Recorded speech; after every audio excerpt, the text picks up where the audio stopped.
আসসালামু আলাইকুম ভিউয়ার্স, আশা করি সকলেই ভালো আছেন। তো জুলাইয়ের আটকা থাকা বেতন ভাতা মঙ্গলবার পাবেন শিক্ষকরা। ভিডিওটি দেখলে আপনি বুঝতে পারবেন। তো চলুন ভিডিওটি বড় করব না, আমরা দেখে আসি বেসরকারি শিক্ষকদের যে আটকে থাকা বেতন ভাতা সে সম্পর্কে আজকের ভিডিওতে কি থাকছে।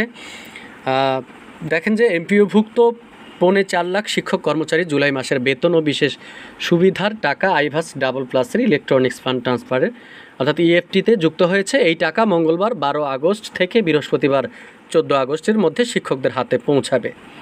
মাদ্রাসা শিক্ষা অধিদপ্তরের এক বিশ্বস্ত সূত্রে এই তথ্য জানা গেছে। সূত্রটি জানায় যে মাদ্রাসা শিক্ষা অধিদপ্তরের আওতায় বেসরকারি শিক্ষা প্রতিষ্ঠানগুলোর শিক্ষক কর্মচারীদের ইনক্রিমেন্ট হিসেব সহ বিভিন্ন কাজের জন্য জুলাই মাসের বেতন পৌঁছাতে বিলম্ব হয়েছে। ইনক্রিমেন্টের কাজগুলো শেষ হওয়ায় মঙ্গলবার 12 আগস্ট থেকে বৃহস্পতিবার 14 আগস্টের মধ্যে জুলাই মাসের বেতন ভাতার টাকা শিক্ষকদের হাতে পৌঁছাবে। এর আগে এমপিওভুক্ত শিক্ষকদের জুলাইয়ের বেতনের প্রস্তাব শিক্ষা মন্ত্রণালয় অনুমোদন দেয়। জুলাই মাসে মোট 3,78,475 জন শিক্ষক কর্মচারী রয়েছেন। এর মধ্যে স্কুলের 2,91,262 জন ও কলেজের 87,195 জন।